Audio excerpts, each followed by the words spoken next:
चलिए तो आज हम लोग फिर से स्टार्ट करते हैं ठोस अवस्था। ठोस अवस्था का ये हमारा जो है लास्ट 2 टॉपिक बच गया है।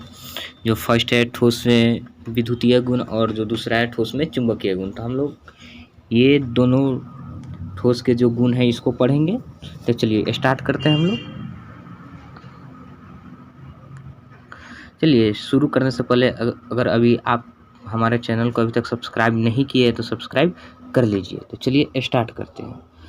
तो यहाँ पर जो है ठोस में जो विद्युतीय गुण होते हैं, इनको विद्युतीय गुण के आधार पर यानी विद्युत चालकता के आधार पर ठोस को 3 वर्गों में हम लोग विभक्त करते हैं। जो फर्स्ट है सुचालक कंडक्टर, सेकेंड है कुचालक पुअर कंडक्टर और इंसुलेटर। उसके बाद जो थर्ड है वो है अर्धचालक सेमीकंडक्टर।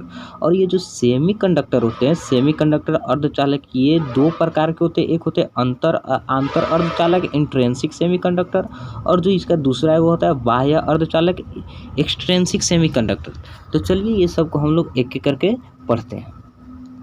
तो यहाँ पर जो फर्स्ट है ये हमारा सुचालक है, कंडक्टर है। तो यहाँ पे कंडक्टर जो है वैसा ठोस जिनकी चालकता 10 के पावर 4 से 10 के पावर 7 ओम प्रति सेंटीमीटर प्रास की होती है, उसे सुचालक कहते हैं। यहाँ पे आप लोग को इसका रेंज याद रखना है। रेंज जो इसका होता है विद्युत चालकता का रेंज 10 के पावर 4 से 10 के पावर 7 प्रति ओम सेंटीमीटर रेंज की होती है। तो यहाँ पे आप लोग को ये याद रखना है, जिसका जो रेंज होगा अगर वैसा ठोस जिसकी चालकता का रेंज अगर इतना है 10 के पावर 4 से 10 के पावर 7 ओम प्रति सेंटीमीटर को, उसे हम लोग सुचालक कहेंगे। अर्थात इसे विद्युत धारा जो है आसानी से हम लोग प्रवाह कर सकते हैं। जैसे धातु हो गया, विद्युत अपघट्य के विलयन हो गया। तो चलिए अब आगे दूसरा जो है उसको शुरू करते हैं।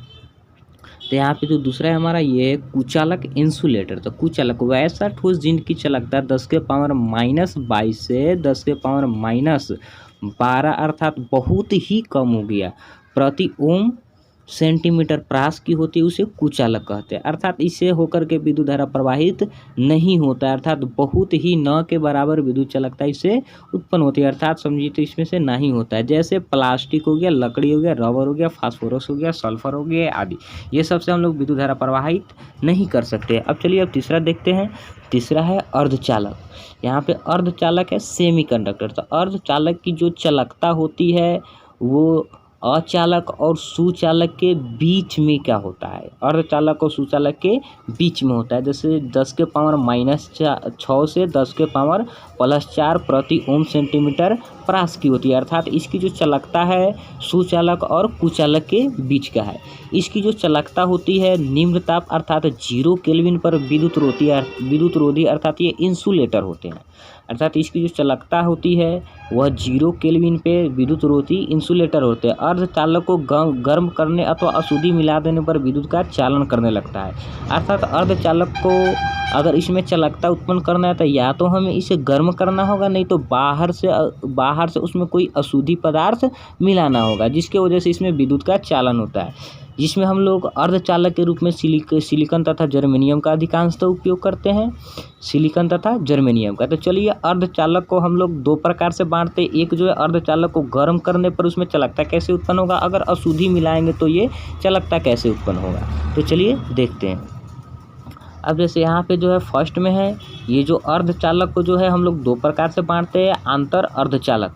अर्थात ये जो आंतर अर्धचालक होता है वह अर्धचालक जो विद्युत रोधी को गर्म करने पर प्राप्त होता है उसे हम लोग आंतर अर्धचालक कहते हैं। अर्थात तो वैसा चालकता है जिसको हम लोग विद्युत धारा को क्या करते हैं, गर्म करने से ये प्राप्त होता है। अर्थात जिसमें गर्म करने से प्राप्त होता है उसे हम लोग आंतर अर्धचालक कहते हैं। जैसे यहाँ पे सिलिकॉन है, तो सिलिकॉन ये हमारा क्या है, सिलिकॉन एक अर्धचालक है। अर्थात सिलिकॉन एक अर्धचालक है जो वर्ग 14 के तत्व हैं। तो इसमें जो है इसको जब हम लोग गर्म करते हैं, इसमें से जब हीट देते हैं तो ये जो इलेक्ट्रॉन है ये अपना जगह को छोड़ करके, यहाँ पर जो ये इलेक्ट्रॉन सब दिखाई दे रहा है तो ये इलेक्ट्रॉन अपना जगह को छोड़ करके बाहर की ओर जाता है। इलेक्ट्रॉन जो है अपना जगह को छोड़ करके बाहर की ओर निकलता है और यहाँ पे एक होल बन जाता है। और यहाँ पे होल बनता है तो जैसे यहाँ पे अगर हम हीट करेंगे इसे तो इसका इलेक्ट्रॉन निकल के आगे की ओर जाएगा, फिर यहाँ से इलेक्ट्रॉन निकल के आगे की ओर जाएगा, फिर यहाँ पे एक होल बन जाएगा। इसी तरीके से ये पूरा प्रक्रिया पूरे में होता रहता है, जिसकी वजह से इसमें जिसकी वजह से इसमें विद्युत चालकता उत्पन्न हो जाती है। अर्थात जब गर्म करते हैं तो सिलिकॉन के जो इलेक्ट्रॉन है वह उत्तेजित हो जाता है। उत्तेजित होने की वजह से वह अपना स्थान को छोड़ करके वह अपने जो यौगिक होते हैं उसमें वह मूव करने लगता है, जिसकी वजह से फ्री इलेक्ट्रॉन बन जाता है, जिसकी वजह से उसमें होल उत्पन्न हो जाता है, जिसके कारण इसमें चालकता उत्पन्न हो जाती है। अब आगे जो है दूसरा वो है बाह्य अर्धचालक। बाह्य अर्धचालक वो होता है जिसमें हम लोग बाहर से अशुद्धियाँ को मिला करके प्राप्त करते हैं। तो जिसमें बाहर से हम लोग अशुद्धि को मिला करके प्राप्त करते हैं उसे बाह्य अर्धचालक कहते हैं। और ये जो बाह्य अर्धचालक है ये दो प्रकार के होते हैं, एक एन टाइप के होते हैं और एक पी टाइप के होते हैं। तो यहाँ पे याद रखना है बाह्य अर्धचालक जो है बाहर से जब अशुद्धि को मिलाते हैं तो ये बाह्य अर्धचालक कहलाता है। अर्थात बाहर से जब अशुद्धि मिलाएगी और उसमें जब चालकता उत्पन्न हो जाएगी तो उसे हम लोग बाह्य अर्धचालक कहेंगे। और ये जो बाह्य अर्धचालक होता है ये दो प्रकार के होते हैं, एक एन टाइप के और एक पी टाइप के। तो आइए यहाँ पे समझते हैं हम लोग एन टाइप और पी टाइप क्या है। तो देखिए यहाँ पे एन टाइप का अर्धचालक था। एन टाइप के अर्धचालक में जो होता है चालकता में वृद्धि, इसमें जो चालकता होती है चालकता में वृद्धि ऋणावेशित इलेक्ट्रॉन के कारण होती है, इसलिए इसे एन प्रकार का अर्धचालक कहते हैं। अर्थात इसमें जो चालकता है ये ऋणावेशित इलेक्ट्रॉन के कारण उत्पन्न होती है। क्योंकि यहाँ पे आप देख रहे हैं यहाँ पर जो सिलिकॉन है Si14 तो इसके ऊपर +4 होता है, इसके ऊपर 4 वैलेंसी होता है। और यहाँ पे जो फास्फोरस है फास्फोरस के ऊपर 5 होता है। तो फास्फोरस के ऊपर 5 होता है। अगर यहाँ से सिलिकॉन बाहर की ओर निकल गया और इसके जगह पे फास्फोरस आ गया तो सिलिकॉन के पास 4 ही इलेक्ट्रॉन है, अर्थात ये 4 ही बॉन्ड बना पाएंगे। और फास्फोरस के पास 5 इलेक्ट्रॉन है, तो एक इलेक्ट्रॉन इसका एक्स्ट्रा हो जाता है जो निगेटिव हो जाएगा।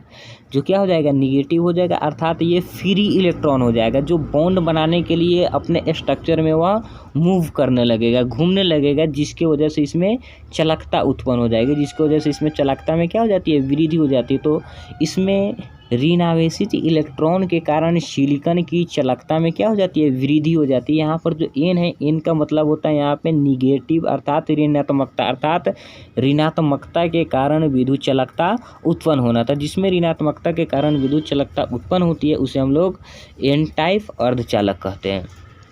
चलिए तो अब आगे देखते हैं पी टाइप अर्धचालक हमारा। तो यहाँ पे पी टाइप जो अर्धचालक है, पी टाइप अर्धचालक में जो होता है यहाँ पे चालकता में वृद्धि धनावेशित इलेक्ट्रॉन के कारण उत्पन्न होती है, इसीलिए इसे पी प्रकार का अर्धचालक कहते हैं। जैसे यहाँ पे सिलिकॉन है, सिलिकॉन जो है जिसके ऊपर +4 होता है, अर्थात इसके पास 4 इलेक्ट्रॉन मौजूद रहता है।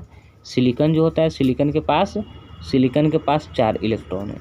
मगर जो बोरॉन होता है, बोरॉन के पास हमारे 3 इलेक्ट्रॉन होते हैं।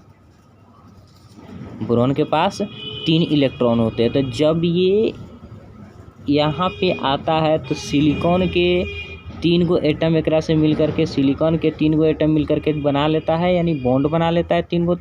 और यहाँ पे सिलिकॉन का एक एक्स्ट्रा इलेक्ट्रॉन बच जाता है, सिलिकॉन के पास एक एक्स्ट्रा इलेक्ट्रॉन बच जाता है, जिसकी वजह से इसमें धनात्मकता के कारण धनावेशित इलेक्ट्रॉन उत्पन्न हो जाता है। क्योंकि सिलिकॉन के पास 4 इलेक्ट्रॉन थे जो जिसका बॉन्ड बना हुआ है, और उसमें बोरॉन आ गया तो यहाँ पे क्या होगा, बोरॉन के पास 3 ही इलेक्ट्रॉन है तो सिलिकॉन के साथ 3 ही इलेक्ट्रॉन इसे जुड़ेंगे, तो सिलिकॉन के साथ 3 ही इलेक्ट्रॉन जुड़ेंगे और यहाँ पे क्या करेंगे, ये बाकी उसके जो 1 इलेक्ट्रॉन है 1 इलेक्ट्रॉन बच जाएंगे, जो धनावेशित इलेक्ट्रॉन के कारण उसमें क्या कर देता है, एक होल उत्पन्न कर देता है। जैसे यहाँ पे आप देख रहे हैं यहाँ पे एक होल उत्पन्न हो गया है।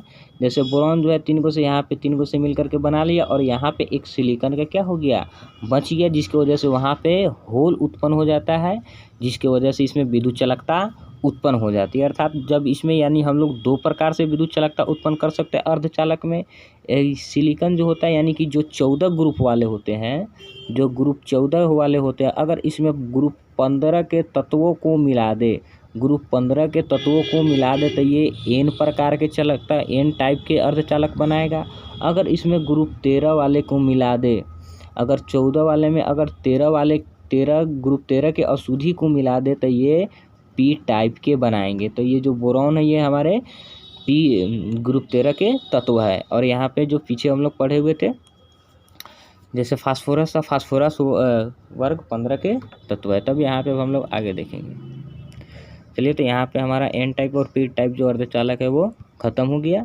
अब आगे देखते हैं, ये है ठोस में। अब जो हमारा जो लास्ट टॉपिक है ये है ठोस में चुंबकीय गुण, magnetic properties in solid state. तो यहाँ पे हम लोग देखेंगे जो ठोस में जो चुंबकीय गुण होता है, तो ठोस को चुंबकीय गुण के आधार पर 5 प्रकार से हम लोग बांटते हैं। एक जो है अनुचुंबकीय पैरामैग्नेटिक, दूसरा जो है प्रतिचुंबकीय डायामैग्नेटिक, तीसरा जो है लौह चुंबकीय फेरोमैग्नेटिक, और चौथा जो है प्रतिलौह चुंबकीय एंटी फेरोमैग्नेटिक, और पांचवा जो है फेरी चुंबकीय फेरोमैग्नेटिक।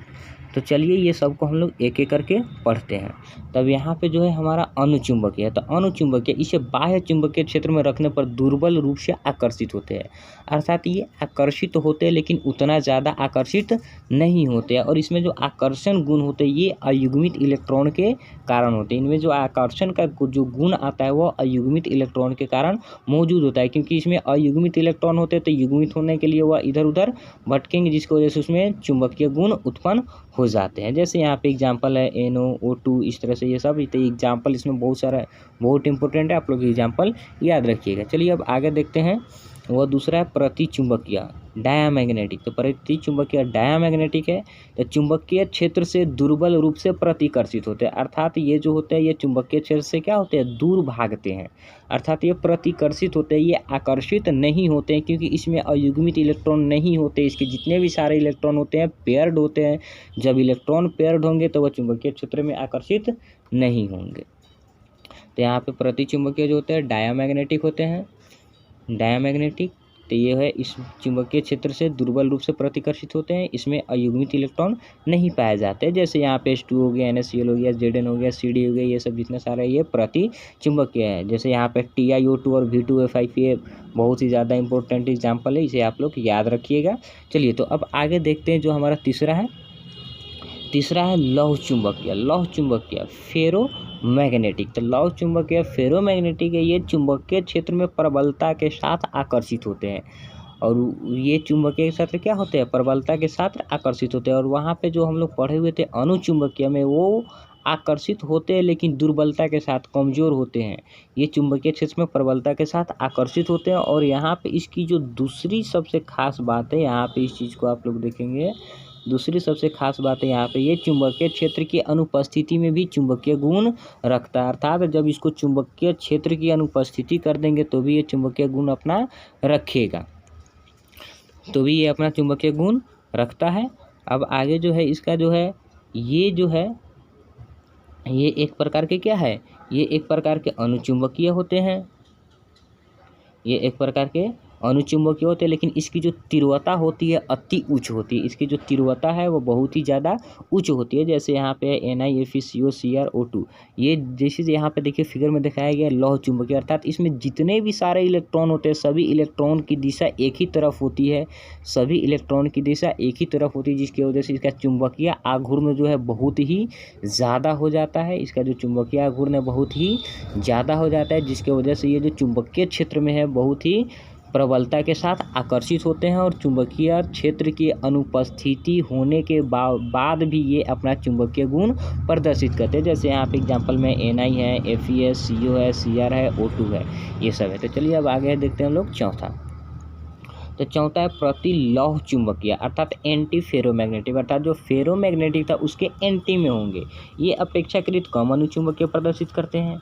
अर्थात ये चुंबकीय गुण उतना प्रदर्शित नहीं करते, अर्थात ये आकर्षित नहीं होंगे। इसमें चुंबकीय आघूर्णों का संरेखन जो विपरीत दिशाओं में तथा इनमें चुंबकीय गुणों आघूर्णों का जो संरेखन होता है विपरीत दिशाओं में होता है तथा समान होता है, जिससे कुल चुंबकीय आघूर्ण शून्य हो जाता है। जब कुल चुंबकीय आघूर्ण शून्य हो जाएगा तो वह चुंबकीय क्षेत्र की ओर आकर्षित नहीं होगा। जैसे यहाँ पे एक जो है इलेक्ट्रॉन क्लॉकवाइज जा रहा है तो दूसरा जो है एंटी क्लॉकवाइज जा रहा है, फिर एक जो है क्लॉकवाइज जा रहा है, दूसरा जो है एंटी क्लॉकवाइज जा रहा है। तो इस तरीके से इसका जो चुंबकीय आघूर्ण हो जाता है वो शून्य हो जाता है। एक जा रहा है तो एक आ रहा है, तो इसका जो चुंबकीय आघूर्ण होगा ये शून्य होगा। अर्थात एक ऊपर जा रहा है तो एक नीचे आएगा। अगर मान लेते दो ऊपर जाएगा तो दो नीचे आएगा, जिसकी वजह से इसका चुंबकीय आघूर्ण शून्य हो जाएगा और यह चुंबकीय क्षेत्र की ओर आकर्षित नहीं हो पाएंगे। जैसे यहाँ पे एग्जाम्पल में है MnO, Mn2O3, MnO2, FeO, V2O3, Cr2O3, Fe2O3, CaO, COO, CO3O4, NiO, ये सब जो है हमारा कौन चीज़ है, प्रतिलव चुंबकीय का एग्जाम्पल है। इस एग्जाम्पल बहुत ही ज़्यादा इंपॉर्टेंट है, एग्जाम्पल आप लोग याद रखिएगा। अब चलिए अब आगे देखते हैं। आगे जो है 5 में फेरी चुंबकीय, जो ये लास्ट है हमारा फेरी चुंबकीय। तो फेरी चुंबकीय जो है फेरी मैग्नेटिज्म है, इसमें असमान संख्या में अयुग्मित इलेक्ट्रॉन विपरीत दिशा में संरेखित होती है। अर्थात इसमें जो अयुग्मित इलेक्ट्रॉनों की संख्या होती है असमान होती है। अगर 2 ऊपर जा रहे हैं तो 1 इलेक्ट्रॉन नीचे आएंगे, अगर 3 इलेक्ट्रॉन ऊपर जा रहे हैं तो 1 इलेक्ट्रॉन या 2 इलेक्ट्रॉन नीचे आएंगे। अर्थात असमान संख्या में विपरीत दिशा में संरेखित होते हैं। अर्थात इसमें जो है कुल चुंबकीय आघूर्ण शून्य नहीं होता, अर्थात शून्य होगा लेकिन कुल यानी जितना टोटल शून्य नहीं होगा, कुछ न कुछ इसका चुंबकीय आघूर्ण का मान होगा और ये जो है चुंबकीय क्षेत्र की ओर आकर्षित होता है। जैसे यहाँ पे 2 जा रहा है और 1 इलेक्ट्रॉन नीचे आ रहा था, ये एक इलेक्ट्रॉन इसके एंटी में आ रहा था, ये एक को ही ना क्या कर पाएगा, एक ही को, यानी ये शून्य पक कर पाएगा, बाकी ये दूसरा जो है दूसरा को शून्य नहीं कर पाएगा, जिसकी वजह से इसमें कुछ न कुछ चुंबकीय आघूर्ण मौजूद रहता है। जैसे यहाँ पे Fe3O4 Mn2 प्लस Fe2O4, जहाँ पे M के जगह पे MgCuZn अर्थात 2 प्लस आयन वाले हम लोग यहाँ पे रख सकते हैं। तो ये हो गया फ्री चुंबकीय, और इसी के साथ हमारा जो लास्ट टॉपिक है ये ख़त्म हो गया। तो आज के लिए इतना ही, मिलते हैं फिर से अगली वीडियो में। अब यहाँ पे जो है हमारा ये टोटल जो चैप्टर था पूरा सिलेबस चैप्टर ख़त्म हो गया, सॉलिड स्टेट। अब जो है नेक्स्ट वीडियो में इसका MCQ क्वेश्चन करेंगे। तो चलिए मिलते हैं फिर से अगली वीडियो में। अभी तक ले अगर आप लाइक नहीं किए हैं तो लाइक कर दीजिए, सब्सक्राइब नहीं किए तो सब्सक्राइब कर लीजिए। मिलते हैं अगले वीडियो में।